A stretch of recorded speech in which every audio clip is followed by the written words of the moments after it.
Hello everybody and welcome back to a brand new episode of Nostalgia Bait. I am joined, as always, by George Sheard this week. Say hello, George. Oh, look at that. No sarcasm or anything. No sarcasm or anything. I was really expecting a hello, George response from you there. I feel like I perfectly set you up for that. I said, oh, you said say hello, George. Hello, and George. I was really Yeah. hello, George. I was just so taken aback by the fact that there wasn't some sort of rude, sarcastic comment preceding my name today. Do you know why there's no rude sarcastic comment? Because Go on. we're on Shoot the Shit 1 million today. We still counting the shoot the shits a while Yeah. ago for good reason, I think. I think it's just it's just a type of episode that we do now, as opposed to it being like, ooh, look, we're doing a Shoot the Shit 3. Shoot the Shit. I think every now and then it's very nice to just kind of sit down and just talk. Mindless bollocks, which is what kind of a podcast is supposed to be, I suppose.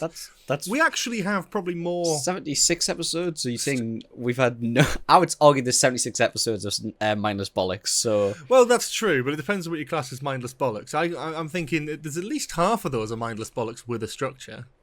Yeah, that's fair. Yeah, that is true. So I feel like these are just utter mindless kind bollocks. Of like, just coming from work, make myself a slice of toast and sit down. Yeah. And talk to a good friend. Yeah, it's also shit hot in the UK today, so I think we are both absolutely dying. It's raining where I am, though. It's weird. Like, it's been like 30 degrees, and then it started. Yeah. Raining. Do you know what it's been hot? It's been 30 degrees in Newcastle today, which usually that's crazy. Never that hot. Newcastle's lucky to get above, 12? Yeah, we've had, it's 25 now, but at its height today, like midday, it was like 29, 30 degrees. And my girlfriend decided to go to Newcastle City Centre today. So I was like, Jesus you are Christ. a psycho. Rest in peace, man. You didn't go with her, did you? Absolutely not. I had things to do. I dropped her off and I was like, get me out of here. I had things to do, like getting I had my spammed AC by on. Plus. I had my AC on max in the car and I was still dying. So I was like, there's not a chance. You've touched on it. We've got to touch on this because I don't know what's going on. So you're doing like a D&D campaign, right? I feel like it might be common knowledge if you're new to the podcast. I'm a very big D&D guy. I know nothing about D&D it. on my desk. So Dungeons and Dragons, everyone doesn't know. And basically, at the moment, I'm currently writing and like preparing for a new campaign with 6 of my closest friends, where I create my own world, create my own story, all that kind of jazz. And one of my biggest things is I love maps. I love to be able to give my players something. I've deleted the post now if that's what you're looking for. Yeah. I can tell from the confusion in my face. I like to be able to give my players a visual. We'll tease it. I have like a very bad sketch outline. I don't know if you'll be able to see it on the camera. Or you can kind of. Oh, that's cool. Yeah, look at that. Kind of see it there. I'll put it in the center so you can. Brilliant artist. So that's why Okay. Yeah, so I've got like a very rough outline, which is basically when we've been like making characters and my players have been creating their people. I basically show them that and go, just pick somewhere. Most of them don't have names, general vicinity. But I like to be able to show them something like a proper map, like to have like all the places and show them the roads and the rivers and kind of what the terrain they'll be walking through and stuff. So my idea was like, you know what? I work now. Like, I've got disposable income. I want to commission. Sorry, Mr. Moneybags over here. I want to commission. Like, I've always invited the Monopoly man into this podcast. Jesus. I've always wanted to like find an artist and commission like art for my D&D campaign, whether it's characters, whether it's like NPCs that I have, like all that kind of stuff. Well. That is top form as well. In an age where most people, probably of our generation, hopefully not most, that's depressing, but some people would just resort to going AI. Come up with this exactly. I'm proud to share a podcast with someone who is commissioning real artists. Although, and I've very rarely I've used AI like when I very started D&D, like I'd use it and I was like, I'm just not a just like that. Cancel. No, hang on. You got to let me finish first. But I wasn't a massive fan of it. Like it just never feels right. Like I'd always do it and then just make like shit ton of notes over the top of whatever it produces. So I've like done map makers and stuff in the past, and I did it myself, and I just wasn't like happy with how it came out. So I was like, you know what? I'd love to commission a piece. So I was like, where's Bet? Like I was like, there are so many people on Twitter. I was like, I thought this would be a safe space because I remember back in the day, you'd be able to put on Twitter and be like, hey. Guys, I need some artwork done. Does anyone have any recommendations? This is pre-Elon as well. Like this is and this is what I was going to say. Yeah. Holy shit! I knew Twitter was bad for bots. Right. Do you know what? In general, life is bad for bots. Like genuinely, I've been on text messages, phone calls, social medias. I've had at least one or two bot messages a day for the last like 2 months, easily. I be getting phone calls. And obviously with my work, like I have to answer my phone all the time because it could be someone asking for work. And I've been getting phone calls being like, this is Indeed HR department, like proper AI bot. Oh, like you just message us on WhatsApp, on Telegram, like, oh, just fuck off. Like I can't be bothered. Like, and I've been getting loads on Twitter, and today, shit. You made the rookie error of putting a tweet out and going commission. It was so putting the bad. word commission in a tweet. See, I don't know this. Like, I don't. With bots. I don't know. Like the Twitter etiquette. Like, I'm still like not. I want to say big Twitter, but like like. I have a bigger following than I did on Twitter, so I'm not used to like this whole like. Nostalgia bit famous getting to him for. Of course, straight to my head. I'm just not used to like, and I was, and again, I don't know Twitter etiquette. I don't know that you're not supposed to put commission in the whatever. But my God, no, it's just likely that you'll get that shit. The replies were crazy. Like, bro, if I wanted to engagement farm on Twitter, it would be so easy. It would be so easy. That's so true, because there's a whole thing where you can pay for. Like, I would not intend on ever putting money into Twitter, but some people do for God knows why reason. But you know why? Because the thing is, I think it creates a toxic environment. You got people who pay for Twitter Premium, and then you can earn money back off Twitter by getting interactions on your posts. So then you get people saying the most heinous, overtly like misogynistic, racist shit. Because people will quote tweet it and reply to it and go, you're a fucking piece of shit. And some people who have thick skin can hack that. They'll make a shit ton of money off basically just saying... I mean, they probably believe these things, otherwise they probably wouldn't say them if they had any morals, especially with like a large social media following. But it's still, you see a blue tick next to them in the engagement farm, and it's absolutely crazy. But it's crazy. Right. It's like that post was on for like maybe 90 minutes, 2 hours, possibly at a max, like around like that 40 mark. replies, didn't it? 40 replies, 1,000 like whatever interactions it was, like almost upwards of like 20 likes. I know it's not massive, but still, like for engagement wise, bear in mind what my account's normally like. Like I think I've had like one hit tweet, which was like a random reply, for something. And like that was like my hit tweet was when I said I was watching Midnight for the first time. That was that went crazy. Broke into Doctor Who Twitter, that went crazy. But yeah, like that 2 hours, 1,000 interactions, like it's mental. Like the amount of DMs I got from bot accounts, like that's why I deleted it. That's why I deleted the post, because I was still getting them. It's always I was like, it's crazy, and I knew it was bad, but I didn't realize it was this bad. Like I feel like I've been exposed to a completely new side. Like, it was so bad today. Twitter has been dog shit for the longest time. We don't even have to say, like, any buzzwords anymore. Like, I remember when Elon took over and I would just post something about Doctor Who. If it went like, fucking platinum and got a few thousand likes on it, like, you just start getting... You look in the replies and you go, Doctor Who hot take, Doctor Who hot take, Doctor Who hot take. Big pair of tits, Doctor Who hot take, Literally. Doctor Who hot take. And it's just like, I don't even know where it's coming from. It's crazy. It's just, it's insane. But it's bot... So just the dead internet theory. Do you know what I mean? That whole thing. I don't really absolutely subscribe to it, but I like. It is interesting looking at some of these engagement farm posts. The one that always does the rounds, like every month, is the one that's like this. This cafe makes Coke the old-fashioned way. And it's the same fucking video, and the replies are just all like, "Wow, amazing! Oh, can't believe it! Wow, wow, wow!" All blue ticks. It's mental. Loads of them, and it's just like other replies and about like. Just similar things, buzzwords, and it's just like, what the fuck are we living in now? Yeah, and I feel like ever since, like, not even just on Twitter, just in general, like, I feel like the bot farming stuff on whatever social media, phone calls, whatever, has gotten worse over the last, like, year or so. Ever since Twitter became X, which was your first mistake. Well, it was just, it's gone horrifically. Just anything associated with Elon Musk, I think, has pretty much just turned to shit, really. I think. Do you remember the promises when Twitter would have less bots? Yeah. He's took over and it's made it like significantly worse. There's no surprise. I mean, he's a fucking nutter anyway. But like, I actively dislike Elon Musk. Yeah, heavily. It's not a hot take, Cooper. Like most. I know for a fact it's not. A few years ago, it was like it was lauded over. Like Rick and Morty would have him on, and fucking The Simpsons and shit, and we're like, oh, he's like the modern day. Yeah, he's like the modern day Iron Man kind of thing, isn't he? Like he's like the real life Iron Man, real life Tony Stark. And now he's just a cunt. Do you know what did it for me? The thing that did it for me was, and I do not want to trend the politics area because this is a dangerous game. It was when he put the thing out being like, oh, like I'd love to be able to like influence UK politics. Like, who do I need to get in touch with to like stop backing certain parties and stuff? I was like, fuck off. I was like, no. This is what I'm saying. Though, it's like this is scary that it draws attention to what is happening, but politics is unfortunately, and has been for a long time, influenced by money, and this is the richest man in the world. Isn't he set to become the world's first trillionaire? Something like that, yeah. Which is probably fucking mental. Because I'm sorry, think about how much money that actually is. Because a billionaire is one thing, but a trillionaire.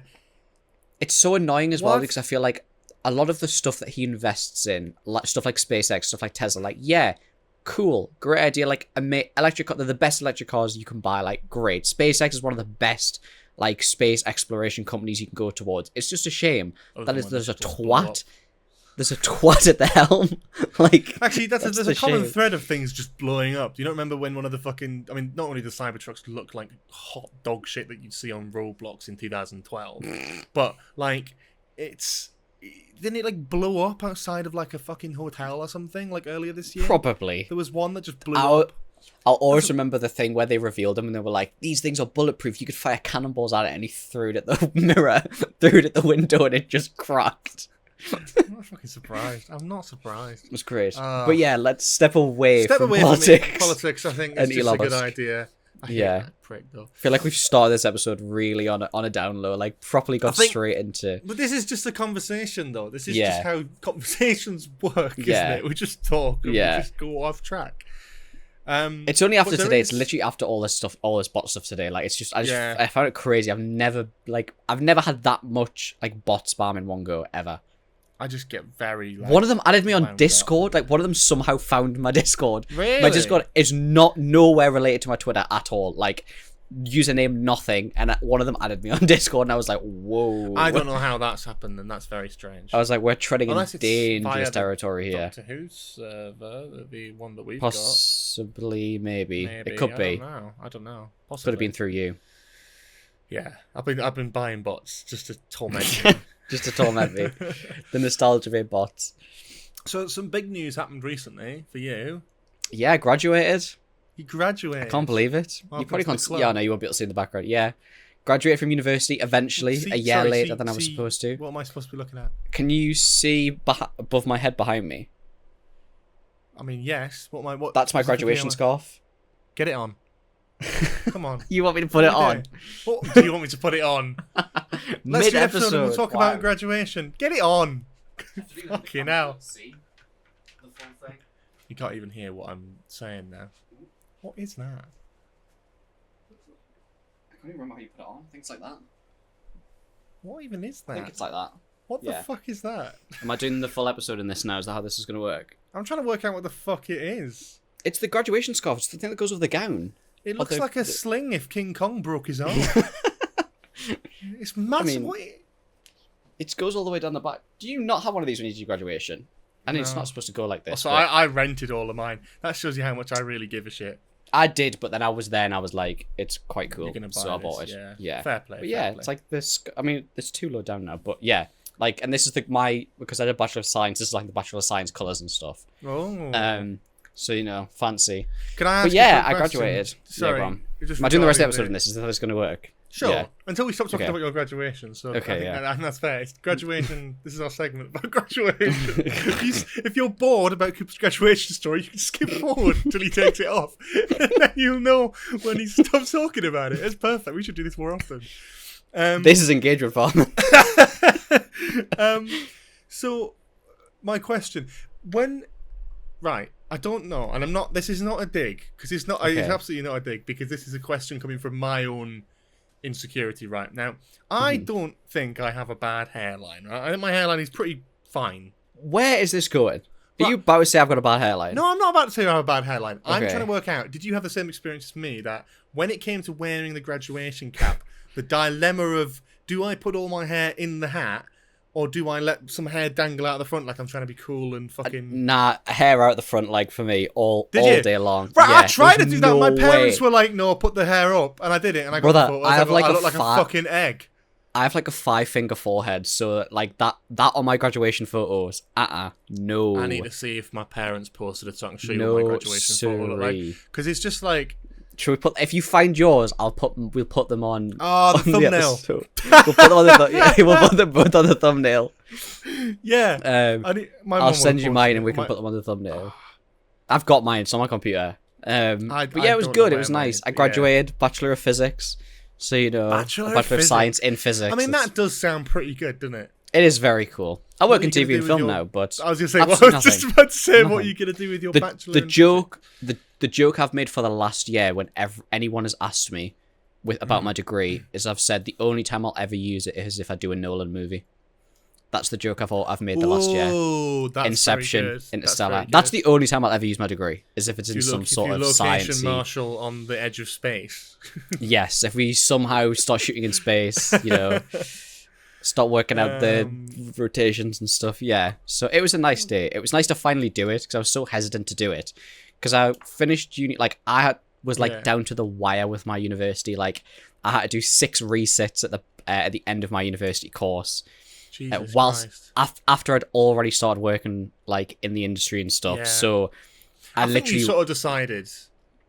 I decided there was a point where you worked out that you just like I want to do this between like second and third year. That's kind of where I decided like I want to do TV and film instead. Like that's kind of the path I wanted to go down. But yeah, I literally went down to the wire, so I missed my initial graduation.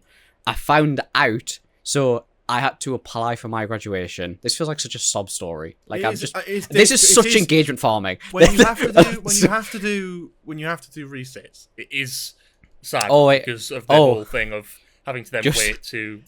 Yeah, I'll give you the icing on the cake. So you had to like put in for your graduation, and then if you failed and you didn't get to go to your graduation, you had to pull out. So I had everything booked right.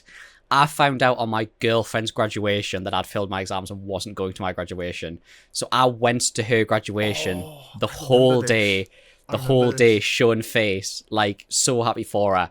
But inside I was Did you tell her? Dying. Yeah, she was there. She was there when I burst into tears and read that I'd failed my exams on the morning. Because I'd stayed at hers. That's rough. I'd stayed at hers the night before. We were getting ready and my group chat started going off with like my friends from uni being like, we've got our results. So I checked. Bear in mind, mine didn't say anything.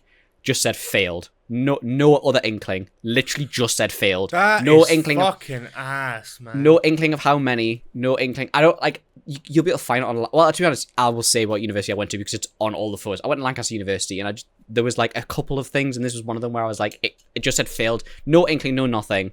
So I literally like raced home. I was in floods of tears. Like had to get in touch with like my academic advisor and all that kind of stuff to work out what was happening. And I was like, oh shit, I'm gonna have to take time off work, like all this kind of stuff. So did 6 resits in 4 days. So finished work on the Friday, had Saturday, drove down on the Sunday. Also did a podcast episode at some point that I edited. Drove down the Sunday. Hang on, stop right there. Not a chance. Till I did not let you do. You'd be able to work out which episode it is. There's not a chance I let you get like do. I could work. We can work out. Recording maybe.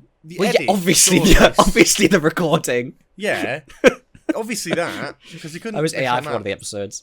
We could work out. We'll be able to work out unless it was unless it was like a compilation or something, which it might have been. I could work it out.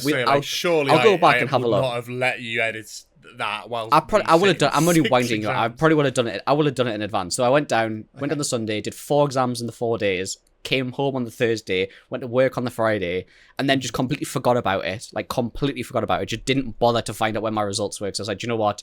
I left it all on the line. I was like, I'm not bothered with what happens. And then I was at work, Middlesbrough Town Hall specifically, and got an email through saying, like, like, choose how to get your certificate or whatever. And I was like, oh shit, the results must have came out. Opened it whilst I was in, like, a meeting with, like, people at Middlesbrough Town Hall and, like, my managers and stuff. And it said like congratulations on passing your degree, with a whatever. I think it was like I got like a 3rd or something. I can't fully remember, which is really bad. And showed me like my results and stuff. Literally went down to the wire, and I literally was like standing there with my phone, being like, my like what friend from work told me. I was like, "You're all right?" I was like, "Yeah, I've passed my university degree." And I was like, "Do you mind if I go and ring my family?" He was like, "Yeah, just take as much time as you need." Went nice. outside, and I have memories of being squatted because I didn't really have like I didn't enjoy university as much. Like I completely burnt myself out in first year. So like the other 2 years were me like refining myself and regrouping and like that's what I put on Twitter on that day. Though. That's what I put on Twitter was like it for me. It was like and that's what I put on Twitter being like if you ever feel like quitting something. That like me being at my graduation is your sign to not give up. Like unless I've always been told it's like you should never give up on something. It is better to be told you can't go any further than to just quit on something outright. Like it's so much better. So I did all of this and then literally was squatted outside Middlesbrough Town Hall in front of tears on the phone of my mum and dad being like, I've done it. I've passed my degree. Like literally, like honestly, I've never been so inconsolable in my life. Like I couldn't get words out. It was that bad. And then a year later, but then again, I was like, I don't know if I'm going to go. And it was mainly because I was off work. I was like, I'm not going to have to skip work. I can go. It's only 2 days. It's going to be like 2 days, but it was so worth it. It was so good, my graduation. It's the first time because it's a celebration. You get to dress up nice. You get to celebrate with your family. Yeah. You get to have that time. The chancellor who was doing it gave a really nice speech. He was from the Northeast as well, so big up. Gave a massive speech, and it's the first time I felt like it was like it's not the end of the world that I'm not doing my degree like post university, if that makes sense. It was more his speech was more about like the process and the things that you learn from doing a degree, not what you learn of the degree, if that makes sense. Such a good point to make, because I think a lot of people get bogged down in shit, I don't want to do this anymore. Like although I did media, like I did contemporary media practice, like it's not. I've always said like I was quite disappointed with my uni course, and I have my grievances of that, and I think. But then I look at it and I go, well, I don't regret any part of that. Like I'm really happy with where my life's at now and what I'm doing. And funnily enough, like I might not have got some of those film experiences that I got, that other people got on different courses in my uni that I was resentful of. But I tell you, fucking one, I'm doing more than some of they are now. And I think that's super important to me. Is like, look, I'm passionate about it, so I'm still doing it. And I think you've got to just do what you fucking want in life. And you don't have to be bogged down by a decision you have to make when you're, 17, 18? Yeah, I looked at it now and I'm like, I'm so happy with where I am. I love my job. I love my work. And it's like, and realistically, if I hadn't... a degree. Realistically, if I hadn't have gone through those 3 years, would I have ended up where I am? I'm happy where I am, so I would... I didn't really enjoy it at the time, but would I change it now? Absolutely not. No way. Let's talk about that a little bit, if you're happy talking about it. I'm very interested to know, because from what we've talked about and just... knowing you, your dad's in the industry. Yeah. You were kind of always discouraged, I guess, from not wanting to do exactly the same thing. I can't believe we've not discussed this before. We've done that. But so I was very much so you did, you took physics as a degree, despite guys. Because guys, I was intelligent in school. Okay, despite popular belief, I had good grades.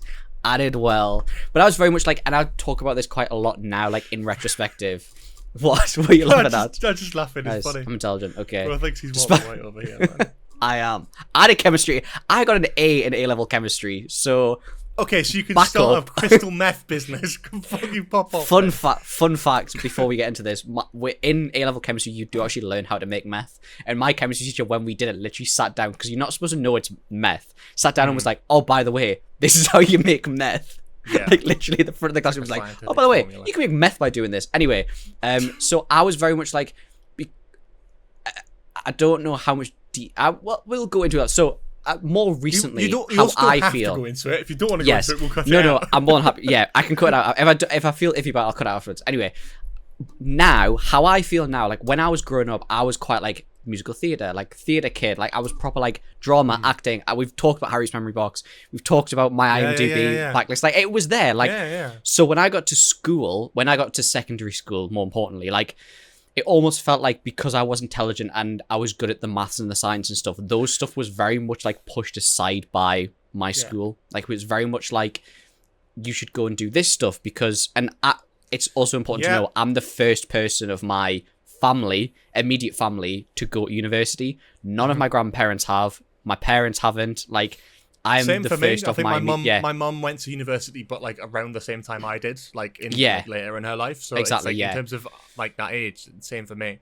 So you go to school and they throw a load of this stuff at you, being like, university, like you can go, you can do all this amazing stuff, like does it? And don't get me wrong, I enjoyed it. Like I enjoyed maths, I enjoy science, I still do. Like I still find it fascinating. It's so interesting that you've got this same sort of vision as well, because I think something that I always talk about, and like my one bit of advice that I give to people who are in sixth form trying to work out whether they want to go to uni or they want to do this or they want to do that, especially people who want to go into like the creative media industry, want to work in film and want to work in TV. The one bit of advice that I would give is, do not listen to the advice of your school, because at the end of the day, to be fucking like political about it, schools are a business. They are run, if especially if they're not like council run, they are owned and ran as a business to make the most profit, and they'll make the most profit by getting the best reviews and getting grades, the most passes from sixth form students into Russell Group universities, the academic universities, makes them look better on paper. And that's they can put a big fucking bunting on the front of the school and make it look good. Yeah. But like as soon as I like put my foot down, I was like, I am not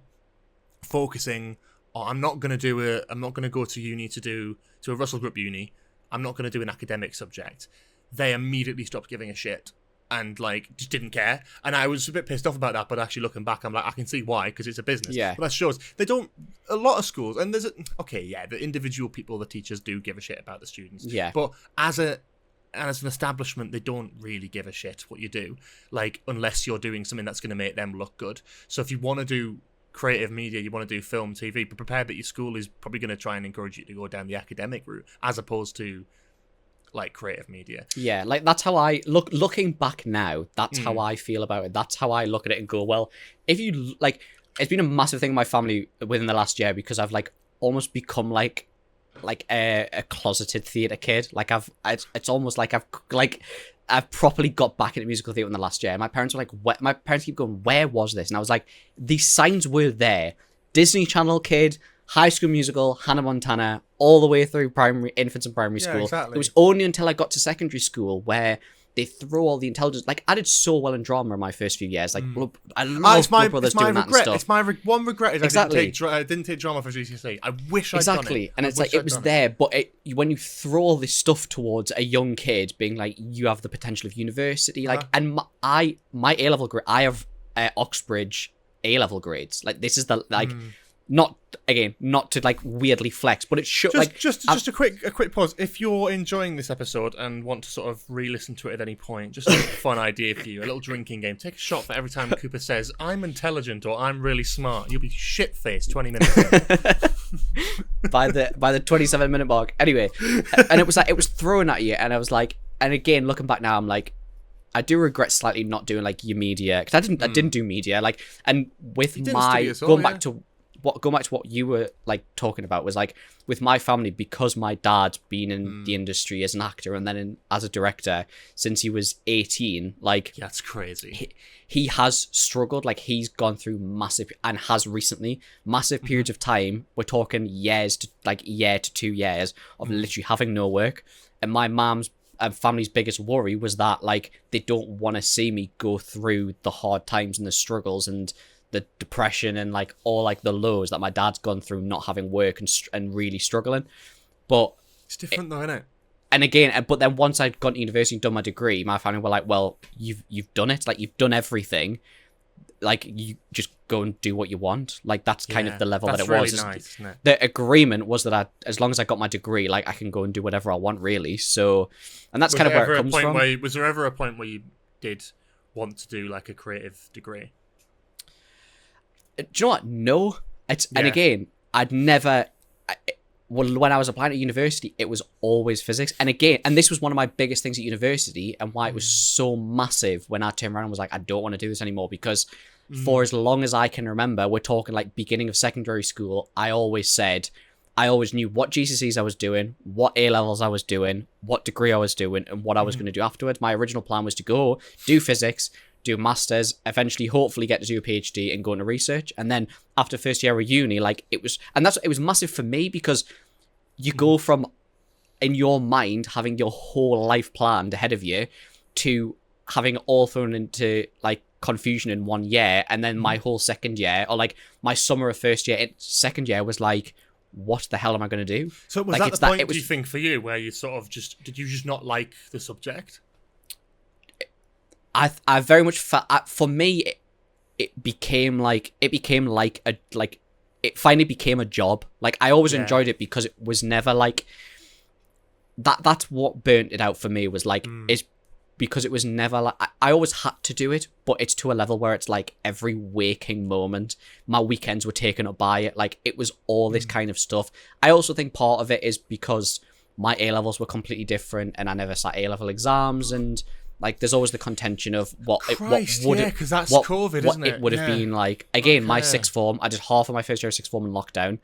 I did a load of my second year. Like, I did a couple of months of my second year in lockdown and didn't do my exams. That's crazy. And the whole system was like, you can basically put in whatever you want to be assessed, and that's how you get your grades. So again, there's the contention of, well, what would it would have been like if I had done my exams? But at the end of the day, we're here now. So again, there's loads of stuff that go into it, loads and loads of stuff. But I never even contended to do media, and I don't think I would have. Don't want to say not being allowed, but I think I would have. And I say this to everybody, even if you are thinking about doing media, and this goes to literally anybody watching this who wants to go to TV and film, wants to go into a media kind of subject.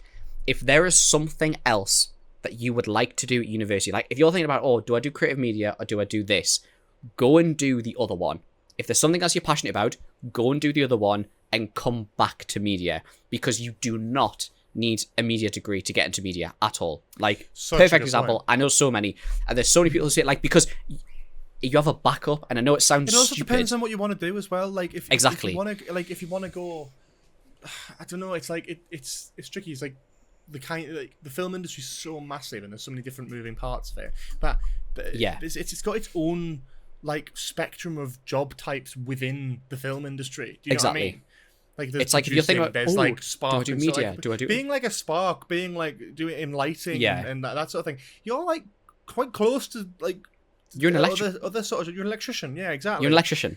It's so, but people don't consider that. It's like people think film and they think, oh, director. It's the best industry. So much more than that, yeah. It's the best industry to be in if you're renovating a house, because I literally know someone for every job. I know people who can build stuff. I know electricians. That's such a shout, man. The girl who I work with has just bought a house, and she was going around the production being like, do you know any electricians? They were like, yeah, I'll come do it. I'll come rewire your house for you. Like, amazing. It's that kind of thing. And that's what I'm saying. It's like, this. Let us know if you have any electricians based in London, because I need to. I probably could find you some. I probably could find you some. But yeah, it's so multifaceted, where it's like, if you think that, oh, do I do media? But I could go, like, I'm thinking about maybe doing an English language degree. Go and do the English language degree. Go and get, no matter what you get, just go and enjoy university and go into the English language degree and then come back. Because even just having the degree, your foot is so well placed. Like, you can go from English language, you can go to so many different things. The creative side of it, you can go into any of the art departments. You can learn you can learn so much on the job. You can go into writing, you can go into producing. Like, there's so many things about it. Like, my degree, like, there is still stuff from my degree. Again, the joke is I'll do a science project, but even like the organization side of it, like when I've done lab projects, like one of my biggest projects was I did a lab project in my last year, which is like my final project. And I was like the secretary, like the organization. Like, I did all of the scheduling, all that kind of stuff. It perfectly reflects into TV and film. I'm not being funny. I've scheduled for you within the last month. So it's like, it perfectly reflects. Like, there's so many skills that you will learn from other degrees that you will be able to bring into TV and film. That's the way that I look at it. I did a fucking media degree, and like realistically, there's not much from that. The only thing I can give any credit for is just the final project, which is Small Talks. As like the one thing that like I did that was like I wrote and directed that. But like, was I taught to write? Was I taught how to direct? No, I fucking winged it. Like, we got very, very small niche modules, and our uni course was practically through the middle of COVID. Try doing a fucking in-person creative course, and that it doesn't work. It's hard. It's hard to do. So it's like, but then I look at it and I think, well, actually, I don't use any of that now. Like, the job that I'm in is a YouTube focused business, the department that I'm in, and I've learned a lot of that on the job. Yeah, a lot of that and prior experience is YouTube. Exactly, like having my own YouTube channel, doing my own thumbnails, looking at my own analytics. Like, that's just experience that I've learned over years of doing that. And then like filmmaking, again, it's fake it till you make it. I've already said, like, if anyone says, "Oh, I'm an aspire," there is in my mind there is no such thing as an aspiring writer. You're either a writer or you're not a writer. Anyone says that they're an aspiring writer, no. Do you write? Yes, you're a writer. There you go. You're a writer. Well done. Congratulations. I'm a writer. Like that's you have to. You can't just be. You can't be coy about it in an industry that's so fucking competitive. But the fact of the matter is, like, I came out of uni with that sort of feeling of like, oh, I don't know, like imposter syndrome kind of thing of like, oh, am I as good as the people on this other course? I spent a lot of my uni thinking that, like, oh, there's a film course and they're learning a lot more shit than I am. They're getting a lot more hands-on. They're getting a lot more experience. Cool. But again, it's like some of them are still doing it. A lot of them aren't. A lot of them have gone and done different things, and I'm doing different things, but I can still learn from my own experience. But then again, I'm not saying like you just shouldn't go and do media at all. Like if you want to go to university and there's nothing else that you really fancy doing, go and do media. But if you're going to go and do it, like, you need to grab the opportunity by both hands and you need to be going out every weekend with cameras, learning how to use cameras, shooting short films. You need to be writing stuff. You need to find that group and you need to just be out every other like you just need to be out all the time. Go and make friends. Go and make go and make projects, because it's your perfect opportunity to learn every department. Like, I know people who've come out of doing media degrees, and because they have taken the opportunity and really done what the potential is, they can literally work in every department. So it's like that. If you're gonna go and do it, that's the way to do it. That is the exact way to do it. I feel like we've completely cycled off track here, but that's kind of like... That's good. That's good. I think we've had a good conversation about that. Yeah. I think it's really good advice for people, because there'll be a lot of people who do listen to our podcast who are younger than us and are either going through uni or prior to uni and still in sixth form. And there'll be a lot of people who are wanting to do media stuff and asking questions. I've had so many questions about that myself. Like, I've done lots of different things where I've answered questions like this. There is no concrete answer. It depends on what you want to do. But like, if you want to be like a director, you'd benefit from a film course, sure. You'd also probably benefit from doing like drama and acting, because you learn how to actually be an actor and what directions work for you, and you can learn then how to direct other people. Working with cameras is great, but just experiment. You could go and do a photography course, like, genuinely. Yeah, like the stuff learning about how a camera doing a photography course, from lighting to like the dynamic scenes. Like, there's so much stuff you can learn. Like, the camera side of it for me. Also, YouTube is your friend. I learned probably more from YouTube in terms of genuine like set lighting, how to direct, how to write, than I did from my fucking course that I'm now 50 grand in debt to. I can imagine George's that's true. I can imagine George's YouTube searching before the Wingman shoot. How to direct 101. But I think that you have to take advice from a lot of different things like that, and like, I think that sort of advice can never be. The thing is, everyone does things in different ways. That's the great thing about the creative industry. Like, I have a very strict mentality around how I feel about it. I went through the whole of university being resentful of other courses and experience that other courses were having, films that other people were making, and experiences that other people were having, and I was resentful and had a lot of imposter syndrome. There is a kid making a fucking racket out of it. That's getting left in.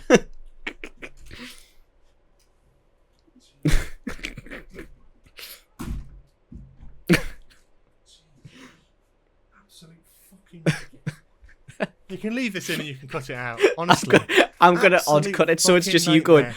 It's gonna, you take the headphones off going, there's a fucking kid making a noise, and then just cuts to the window slamming shut with a bang, and then you sitting down going, the fucking brat. Honest to God, I can hear it through my headphones. I'm trying to make a point, and I'm just like, rah, rah, rah, rah. Shut up! Fucking hell. What was I saying? I think. Oh God, yeah. I was getting onto a good point actually. I have like a particular view now where it's like, I've spent so long being resentful of these people who had these experiences and going, oh, I wish I could get on that set. And then when I had opportunities to be on those sets and offer myself as a helping hand, I didn't have the confidence. I didn't back myself. I didn't have the confidence to go, I could do this. I want to be on this set. I want to help out. I didn't, and I missed opportunities because of that. So since then, it's like looking back and going, actually, I spent years wanting to be like this, but actually, I relish this other side of things where it's like I've come full circle. I started off as a kid, like most people who are interested in filmmaking do, where they are taking a camera and are filming skits and doing stupid shit and doing YouTube, right? There's no level of quality. Genuinely, sorry, before you carry on, like, this kind of goes on to a like post. Actually, you finish and then I'll go on because it's about like post university and stuff. Like, so I had that mentality, and then I went to uni and been like, shit, I don't know anything. I'm really resentful of this kind of. I don't want to say elitist, but it kind of is, where it's like people who are getting more hands-on experience, who are getting bigger opportunities just because of different education that they've had from either different countries or whatever, or maybe they're just more interested in film from a younger age than I am and the technicalities of it, or they come into university knowing about every role in a film and I don't know shit, and it immediately feels like you're being put at a disadvantage, and then you spend years wanting to be like that, you wanting to be this sort of elitist, like this is how film should be, yada yada yada, and that's kind of how I did Small Talks, and then coming off the back of that, the last couple years, I've kind of been like, you know what? I do firmly believe that the best kind of films, the most successful kind of people in this industry, are people who just enjoy what they're doing and just have fun making shit. And that's why I'm excited about Wingman, because we have just done this to our own speed. We could have put our pressure on ourselves and had the script finished a year ago, but we didn't, because we wanted to make it right and do it at our own speed, because it's the one time we can, and have some fun with it, bring on people we want to work with, not people we feel obliged to work with because everyone's got the best credit. Who gives a fuck? At age 19, 20, no one has, they got a credit this, they got a credit that. I could not give a flying shit how many wanky things you've shot on film.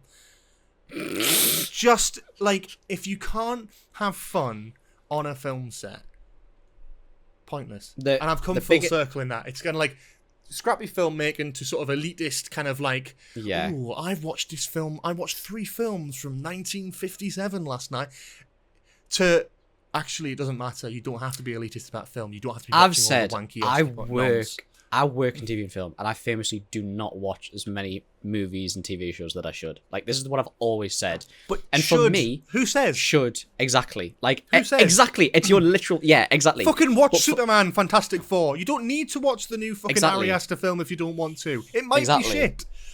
So, but I've always said that, like, for me, I spent so long not enjoying. Like, I did 3 years at uni that I didn't enjoy, and it was grueling, and every single day, every moment that I had to do something, it felt like work, and I felt like I literally had to drag myself through to be able to get it done. So for me, work is completely different. The thing I relish most, it's not the money, it's not any of that kind of stuff, it's not any of the monetary stuff, it's the fact that every single day I go, like, genuinely, hand on heart, in the last year I've been working, I cannot tell you a single day that I have come out of the back of it and gone, that was crap, I'm so glad I'm getting paid for this. Like, there's not a single day, and that's the thing. People have come to me and said, are you sure you don't want to do something with your degree? Are you sure you don't want to use your degree and get something more stable, your typical 9 to 5, 5 days a week, you get whatever holidays you want? It's no, because I would rather struggle for 6 months of the year not having work and fighting for my life to get work than spend 5 days, 9 to 5 a week hating something, sitting at a desk. At least, honestly, when you get that phone call, or you get that text message, or you get that email saying, hey, are you around, are you available, after you apply for something, it's genuinely, it's euphoric. It's the first proper time this, like, post All Creatures that I've started to have to do that. But I had a phone call yesterday about a job in Manchester, and honestly, I was elated afterwards getting that phone call. Like, it makes your week, like, it makes your month. It's that kind of thing. And it's like you're chasing the highs, and that's what it is. It's not about having whatever holidays I want. It's not about having the days off that I need because I want to go here, or I want to be around for this thing coming out. Like, I'm happy to sacrifice that stuff because I know I'll get periods of time where I'll be off, and I just got to make the most of it. Like, it's the highs and it's the enjoyment, and that's the thing that I advocate most for. If you're at university and you don't enjoy it, and you feel stressed that you're letting people down, or like you get so bombarded with, oh, you know, you've got to university, you should go and do this, you go and do that. Don't. Finish it and do whatever the fuck you want, because I'm the biggest advocate for that. I've said it all the way through university. I've said it to people who I went to school with. I've said to loads of it. I've said, do whatever the fuck you want. Don't ever feel like you're stuck in the system and you can't do what you want. Don't feel like the decision that you made at whatever age, you have to continue that for the rest of your life. If you turn around, if you wake up one morning, and I've said this to my girlfriend, I've said, if you wake up one morning and you say, do you know what, I don't want to do this anymore, I'd be like, fucking done. There you go. Go and find whatever you want to do. Like, I'm such an advocate for that. Such an advocate for it. It's interesting. Is like, I think we're both. It's really interesting now, especially. It's like maybe it's why we're here. I'm not being funny. It's why we're here. Yeah. We don't get paid for this. We don't. There's no incentive. There's no monetary incentive to do this. No. We don't have to do this every week, but we do it for the fun of the game, and you chase those highs. That's what it is. And I say that about, like, they always say it's the biggest thing is if you love your work, you'll never work a day in your life, and it's so true. It's so unbelievably true. If you never, if you do what you love, you'll never work a day in your life. So I did heroin. So true. That's an old joke, and I love it. It always hits. I love it. I think the mentality that we're both at, it's like really interesting. It's like I can't really speak for when we started this podcast, but I think now it's like really interesting. It's like we both individually seem very happy with where we're at in life. It's night and day for me. It's absolutely night and day. Comfortable now. I remember, like, definitely when we started recording, I was not in a good place. Probably, like, I think when we started Nostalgia Bit, I'm thinking like a year and a half ago, definitely like the hardest start to a year I think I'd had in like a long ass time. And then we launched this podcast, and I fucking had so much fun with it. And like, look how that's changed. Like, and then we look back and we compare that as well. Like when we started this podcast, you were in uni, third year uni. Yeah, I was in very bad uni competition, and it was like it was horrific. Like it was there to situate a need. That's exactly what it was. Like, I needed to be there. I finished it. I'd done it, but I always knew that this was on the back burner, and I always knew that so I got an offer like not early on, but within my second year. Within my second year or my third year? Between my second and third year, being like, if you're wanting to do this, finish your degree and you can come and work for me. That was kind of like my driving force, knowing, and also being able to turn around and like say, oh, by the way, like, I like going to university and having careers meetings and being like, oh, so you're doing this, you aspire this, you've got so many opportunities. I was like, I've got a job lined up. I'm going to work in TV and film. We're like, oh, really? We're like, okay, bye. That's exactly what it was. Stop giving a shit because it doesn't suit them. Yeah.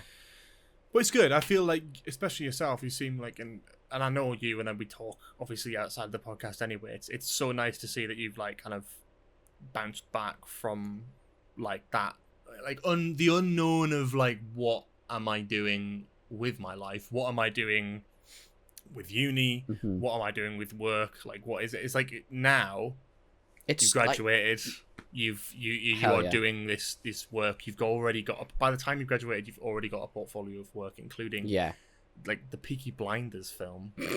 Literally. Like, we'll talk about that at some point. But like, it's just crazy how you've now got this portfolio of work and you've like graduated with that portfolio. It's, like, what's next? And that's so exciting. And I think like it's nice the other thing I was going to say earlier was when you were talking about like getting out there and doing those experiences, and you feel like you've been left out if you've not done like don't get me wrong, it's cool when you meet people who've done your Spider-Mans and they've done your Marvels and you've done DCs and you Star Wars. I get starstruck. Like, I love speaking to those people, and it's cool to say that I worked on those projects.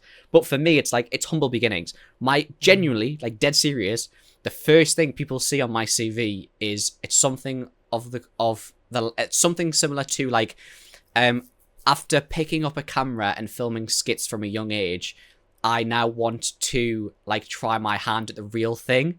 Yeah. Our YouTube skits.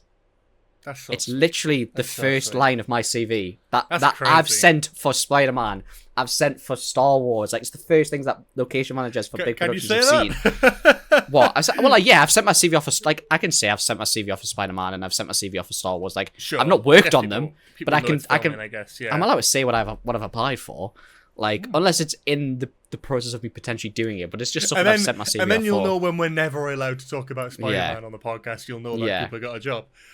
Yeah, literally. But yeah, so it's like, I've sent my CV off for a plethora of things. House of the Dragon, like, I've sent it off for loads, like, and it's the first thing that people see. And again, it's like, it's not about doing the big opportunities when you're in university. It's about doing whatever. It's about doing your thing. I would much prefer to see someone who's come from the beginnings of, I did student films, I shot short films, or that kind of stuff. Yeah, it's cool to work on those big things, but you just do what you want. Like, experience is experience. At the end of the day, you're going to learn more picking up a camera just because someone your than you will age being a lackey on a big film. Stuff like, you can't put yourself off by looking at other people your age and going, oh, well, they've got so many more experiences. Like, when we went through the end of uni, there was someone who was maybe a bit older than us who I'm not going to name because I don't really know them that well, but I also can't remember their name. Lol. They were in our year of uni, and when we were graduating, they had their first feature film starring like Mark Rylance, like at the BFI Film Festival, and like how amazing! It's like great, but like if I compared myself to that, I'd quit now. But I don't want to compare myself to that. I want to do my own thing. And I want to have fun with it, and I want to make what I want to make in my career, and I want my writing and directing to be a voice for the things that I want to be a voice for. I don't care about trying to compete with other people my age. There are prodigies everywhere. Olivia Rodrigo is younger than us, and she's fucking talented. That's jealousy. Sabrina Carpenter's around my age. Like, she's like maybe like a couple of months older than me, something like that. Sabrina Carpenter? She's like 20... She's older than me, you clown. Is she? I thought. Oh no, is that Olivia? You're thinking Isn't of there Olivia someone Rodrigo. else? Sabrina Carpenter's 26. Oh, is she? Is there someone else then? Olivia What's Rodrigo. Charlie XCX? Olivia Rodrigo's 22. Oh, it'll be her then. Yeah, that's She's what I'm my saying. age. Child prodigy. But like, that's what I'm saying. So you can compare hard. yourself to other people your age. That was. Bro, can you see the sweat dripping off my eyebrows right now? I can feel it. Okay, well, in which case, should we wrap up? And I'm going to take this off because it's Oh, God, yeah, hot. you should have took that off. Fuck. It's so warm. Bro, I'm not built for this weather, genuinely. Like, I don't enjoy sunny, hot, sunbathing holidays. Like, this is my worst nightmare. Your tits out, get your tits out, get your tits out. We've got to stop making money on the sound bit before that happens. OnlyFans 2026 coming on its way. It's coming. Yeah. So are you. But yeah, I've really enjoyed this episode. It's been nice to discuss and talk about like the ins and outs. Yeah. And this goes for anyone. Like I know we do have some people who are younger in our audience who are going through like their A levels and like applying for university because it's probably around. It's probably. I mean, school's starting soon, so it will be get to that time of the year. A-level results is this week as of recording. Actually, sorry. A-level results is tomorrow morning as of recording. Oh, because my brother's getting his results tomorrow. Oh my god! Well, there you go. So it's like it's kind of the right time of year. Good luck. Good luck charms on now, but obviously this will come out in 2 weeks, so been and gone at that mental. Point, but yeah, so it was nice to discuss it, and it's nice. It's definitely nice. We should just talk about life more, shouldn't we? Yeah. I could never tell what we relatable adults. What? I know. God, I know. That's scary, isn't it? We're actually talking about adult things. The fact that we're both graduated. The fact that I've been graduated for 3 years. You've been graduated you graduated as I went to uni. Yeah. Yeah. I've been graduated for 3. Is that right? That shouldn't be right. You're only a year and a half younger than me. Yeah, but you got to think about school years, though. Yeah, 2 then. You're 2 years. So my first year of uni was your last year of uni. Yeah, that's right. Yeah. That's about right. Yeah. Yeah, but also I've graduated a year later. Yeah, because we did fucking spill your beans in your first year, man. Yeah, my first year for that, yeah. Yeah. Yeah. But I've openly said, like, if anybody ever has questions about the industry or is like, I don't know what to do, like, I need some advice, I'm always open. Maybe we should as much as I'm spammed by Twitter bots. Maybe we should do like an agony ant section of Nostalgia Bit where we just answer questions about film and TV. I would. It's so interesting. If people want to see that feature, then let us know. Maybe that's not. I promise that's not our whole personalities. That we. It's not, but we're both in different areas of it where it's like you're working in a day to day. I've got my sort of career trajectory planned out as a writer director, kind of. It's like, thanks for laughing at that, Cooper. My hopes and dreams now crushed. Thank you, and good night. Fucking hell. It's the way you phrased it. It was the career projection. Then you went. Yeah. The face that you. Because it's like I can't say that I've done a film and I'm doing another film. What? No way. Wingman. Wing. I was gonna say link in description. Yeah. Anyway, shall we move on to just news? I think we'll do just news. I think because we're gonna be here forever if we don't move on. Again, from the lovely Elle, who we're gonna give a massive shout out to our Just News Volume 5 next week because I think she's supplied at least 80%. Last week, Cooper. Last week. Sorry, I'm getting confused. Just because we're recording it after doesn't mean. Last week. Oh god, so this is the first one of a new set. It's a banger, I'll tell you that much. Oh, is it? Well, put your money where your mouth is then. From metro.co.uk, ripped squirrel with 6-pack and huge nutsack shocks dog walker. You're gonna love this is an all timer already. With images. Holy shit! Oh my god! You goddamn. God, look at the pair of bollocks on that. You need a photo. A woman was walking her dog outside her apartment when she stopped in her tracks at the sight of a muscular-looking squirrel with some big nuts. The squirrel had a large... And we're not talking about nuts as in the ones that squirrels eat. They are genuine, like... Bro, yeah. Testicles. Squirrel had a large nutsack, to be clear. Thanks for that razor sharp wit as always, there, Cooper. We're not talking about the nuts that squirrels eat. We're talking about the nuts, the testicles, the real testicles. Sarah Lesenhuber couldn't help but take a picture of the well-endowed creature. I saw him while out walking my dog, did a double take, and then doubled over laughing, said Sarah, who lives in Missouri. I wasn't sure if I should post it anywhere, but then my grade school sense of humour got the best of me. In the photos, the squirrel stood upright on its hind legs, exposing its chest and private parts. Sarah decided to post the photo on Facebook, and it was a hit, garnering more than 4,000 likes and 800 comments. Social media users complimented. What is it with Facebook? Because I don't think anyone really uses Facebook much anymore now, other than both of our mums, right? Like I don't know. Facebook warrior. I don't understand this. Like these news stories come from Facebook all the time, don't they? It's like, oh, was this on Facebook and it went platinum? You got 4,000 likes. How the fuck did the Metro find out about this? Maybe it's just like a gold mine. Maybe we're looking in the wrong place. Maybe we need to start looking through Facebook groups to find out just news stories. Maybe. Get on that. Get a Facebook account. Get a Facebook account. Sarah decided to get social media users complimented the squirrel for being gifted in some parts. His nuts are bigger than my partner's, one Facebook user wrote. Whoa. That's shocking. Because, I mean, they're big for a squirrel. That's a low blow. That's rough. I mean, they're big for a squirrel. I'll get it. It's more the six pack that I don't know about. I'm like, what gym has this squirrel been hitting? There's a joke in there somewhere. Another person commented, "Wow, he's got quite the stockpile of nuts for the winter." I just feel like there's some sort of squirrel gym joke somewhere. Is there?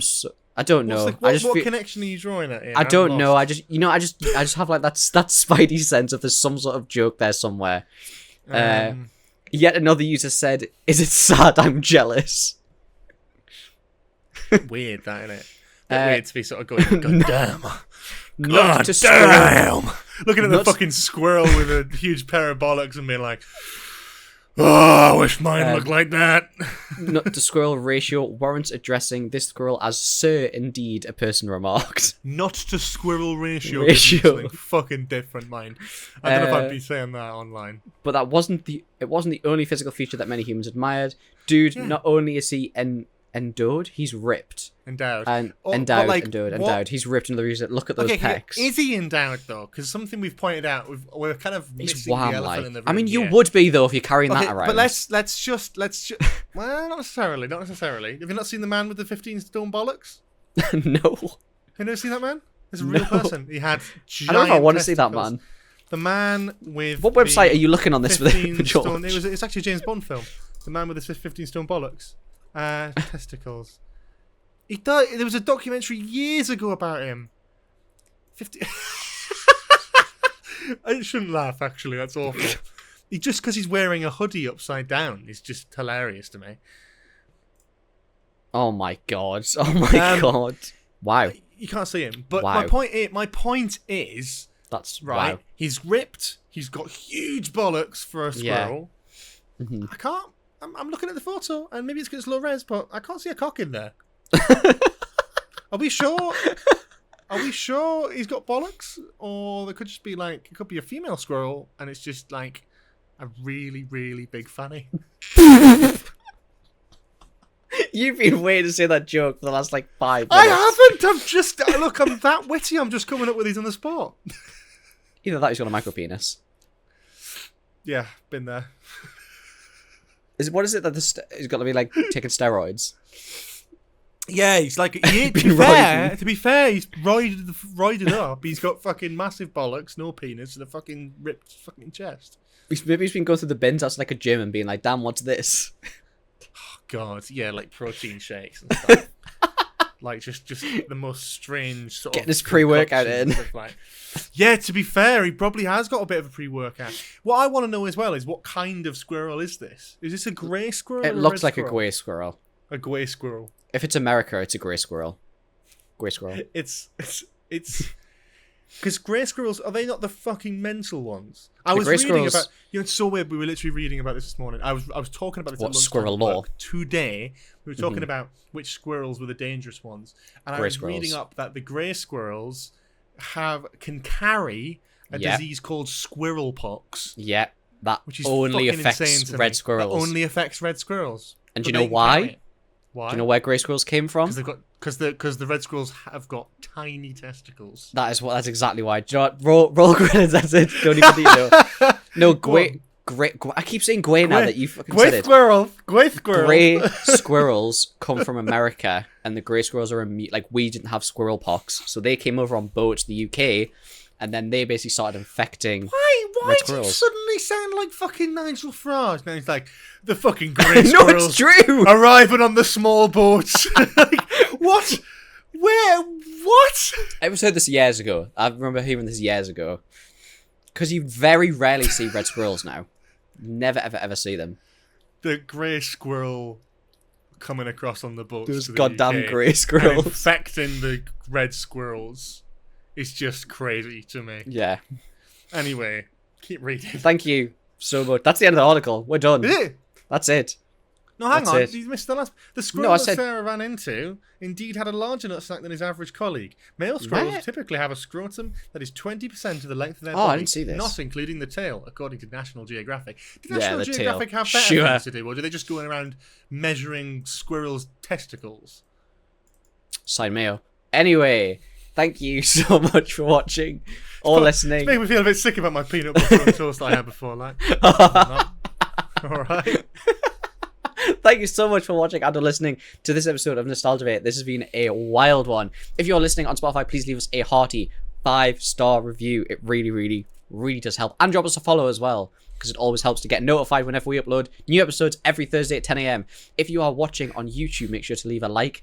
Leave a comment of what you thought of this episode. I'm so interested to know. Leave a comment below. If you have giant testicles, comment below. Tell us what it's like. Or if you have a degree, let us know what your degree is and let us know what you're doing afterwards. If you are doing what your degree is, or large testicles, either.